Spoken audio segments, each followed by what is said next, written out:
Hai semua, kembali lagi dengan kami, mahasiswa semester 5 Program Studi Kimia Universitas Negeri Timor. Dalam kesempatan ini, kami akan presentasikan hasil diskusi kami tentang logam magnesium dalam tumbuhan. Tugas ini dibuat untuk memenuhi nilai mata kuliah kimia bioanorganik. Sebelum itu, perkenalkan nama saya Nima Dewi Angelina dan teman saya. Dan saya Maria Delviana Medboki. Nah, yang pertama-tama kita akan membahas mengenai logam magnesium. Jadi, logam magnesium memiliki nomor atom 12 dan nomor massa 24,305 gram per mol. Nah, secara umum, magnesium memiliki 3 kegunaan. Yang pertama itu dalam klorofil, yang kedua dalam kembang api, yang ketiga dalam garam dapur. Namun, yang kita bahas di sini hanyalah magnesium dalam klorofil. Jadi, magnesium merupakan komponen inti dari klorofil, yang mana merupakan pigmen penting untuk proses fotosintesis pada tumbuhan. Magnesium atau Mg adalah unsur hara yang sangat penting bagi tanaman, yaitu sebagai inti klorofil dan sebagai aktivator dalam proses energi transfer dalam proses fotosintesa dan metabolisme. Tanpa Mg, maka tidak terbentuk klorofil dan tidak terjadi elektron transfer dan tidak akan terjadi proses fotosintesa dan metabolisme. Nah, dalam slide ini kami tampilkan struktur dari klorofil yang mana dapat dilihat bahwa magnesium merupakan inti dari klorofil. Nah, berikut ini merupakan beberapa contoh buah dan sayuran yang mengandung magnesium. Dapat dilihat dalam slide yang mana terdapat banyak buah-buahan, sayuran, dan ada pula kacang-kacangan. Peran magnesium pada tumbuhan.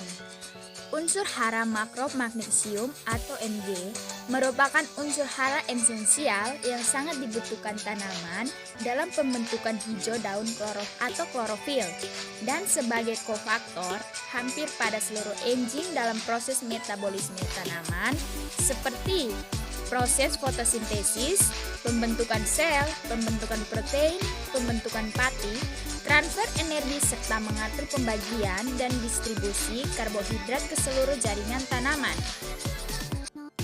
Defisiensi atau kekurangan magnesium pada tumbuhan.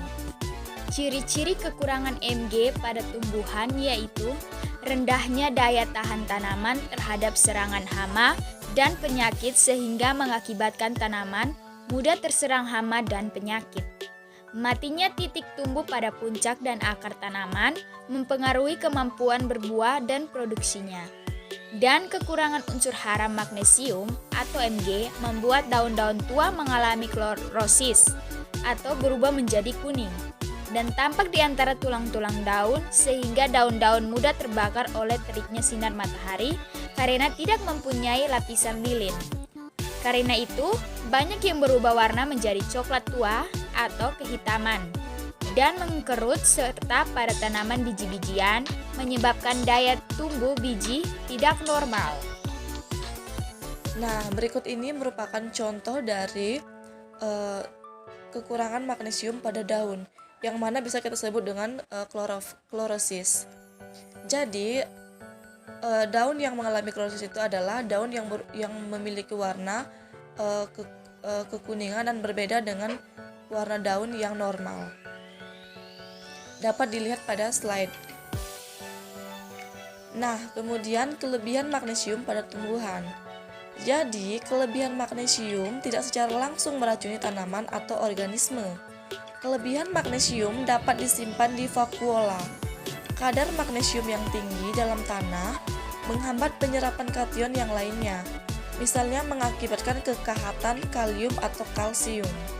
Selain itu, kelebihan magnesium juga dapat menyebabkan terhambatnya sistem perakaran pada tanaman dan perkembangan daun menjadi kerdil. Nah, berikut ini merupakan jurnal yang membahas mengenai pengaruh magnesium terhadap biomassa, kandungan protein dan klorofil A, Nostoc sp pada medium kultur. Nah, jadi apa sih Nostoc itu? Nah, nostoc merupakan jenis blue-green alga yang menarik perhatian sebagai sumber potensial protein dan nutrisi untuk manusia. Nah, berikut ini merupakan gambar dari nostoc. Biasanya nostoc diperoleh dari perairan tawar.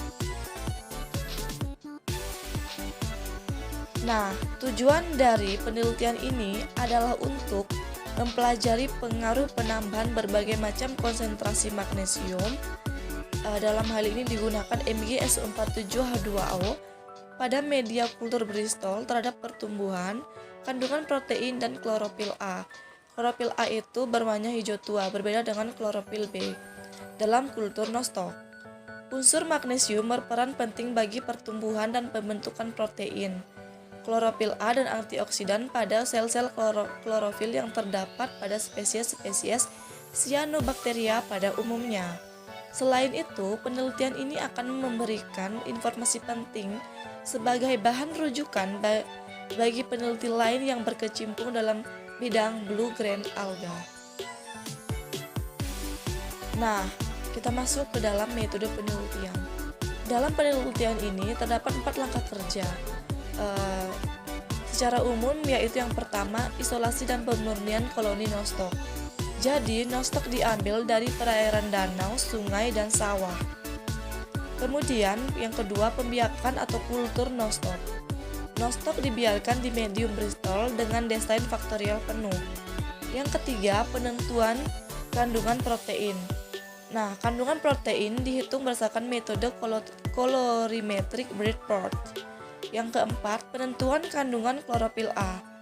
Klorofil A nostoc dipisahkan dengan menggunakan 80% aseton dengan menggunakan prosedur ekstraksi. Kandungan klorofil A dari hasil pemisahan diamati dengan menggunakan spektrofotometer pada panjang gelombang 663, 645, dan 470 nanometer secara berturut-turut. Nah, yang berikut kita masuk ke pembahasan. Jadi, gambar 1 merupakan presentasi berat kering nostoc yang dikultur dengan larutan Bristol. Nah, perbedaan konsentrasi MgSO47H2O pada media kultur memberikan pengaruh pada berat kering nostoc. Hasil ini diduga karena nostoc dikultur dengan konsentrasi MgSO47H2O yang berbeda akan menghasilkan berat kering yang berbeda pula. Nah, pada gambar 2 merupakan kandungan protein nostoc yang dikultur dengan larutan Bristol.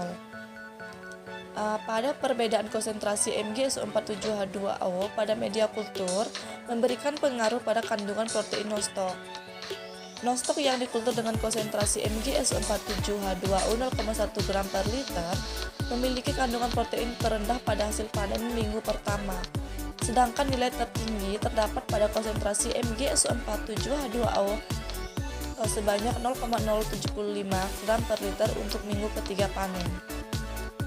Nah, perbedaan suplementasi MgSO47H2O dengan isi protein nostoc secara statistik sangat signifikan, khususnya dalam larutan Bristol. Menurut presentasi data berat basah, nostoc dikultur dalam larutan Bristol memiliki lebih banyak jumlah heterosis terwakili oleh berat basah. Di palen kation magnesium yaitu Mg2+, telah ditemukan untuk menginduksi pembentukan heterosit dan pembentukan hidrogen lebih nostoc. Peningkatan frekuensi heterosit hanya terjadi pada fase pertumbuhan aktif. Nah, yang ketiga merupakan gambar klorofil A nostoc yang dikultur dengan larutan Bristol. Nah, perbedaan konsentrasi MgSO47H2O pada media kultur memberikan pengaruh pada kandungan klorofil A nostoc. Nostoc yang dikultur dengan konsentrasi MgSO47H2O sebanyak 0,100 gram per liter memiliki kandungan protein terendah pada panen minggu pertama. Sedangkan nilai tertinggi terdapat pada konsentrasi MgSO47H2O 0,000 gram per liter untuk minggu ketiga panen. Nah, perbedaan kandungan klorofil A nostoc yang dikultur pada media Bristol secara statistik tidak menunjukkan hasil yang signifikan. Hal ini menunjukkan bahwa tidak ada efek pada variasi konsentrasi MgS47H2O. Magnesium memiliki fungsi penting sebagai nutrisi nostok selama fotosintesis, khususnya dalam klorofil formasi. Magnesium adalah ion logam pusat yang terikat pada molekul organik yang lebih besar yang disebut cincin forifin dan bertanggung jawab untuk transfer elektron selama fotosintesis. Dalam penelitian ini, magnesium tidak secara langsung berpengaruh terhadap klorofil A. Hal ini dipengaruhi oleh pH yang berada dalam media kultur. Magnesium Mg2+ adalah ion bermuatan positif. Ketika pH diturunkan atau peningkatan konsentrasi ion hidrogen atau H+, magnesium digantikan oleh ion hidrogen dan klorofil berkurang karena akan dikonversi menjadi piopitin. Nah, sebagai kesimpulan, berbagai konsentrasi MgS47H2O pada medium kultur berpengaruh terhadap berat kering dan kadar protein, tetapi tidak berpengaruh terhadap klorofil A nostok. Tingginya kandungan berat kering, protein, dan klorofil A nostok yang dikultur dengan larutan Bristol dapat dipengaruhi oleh K2HPO4 yang memiliki fungsi yang sama dengan MgS47H2O. Nah, penambahan konsentrasi 0,075 gram per liter selama 3 minggu merupakan waktu optimal bagi nostok untuk memproduksi protein dan klorofil A. Pada jangka panjang, formulasi hasil penelitian ini diharapkan dapat menghasilkan suatu produk skala industri sebagai alternatif bahan suplemen makanan, kosmetik sekaligus kesehatan, dan produk-produk bioteknologi yang berkualitas sekaligus murah bagi masyarakat. Nah, inilah presentasi dari kelompok kami. Sekian dan terima kasih.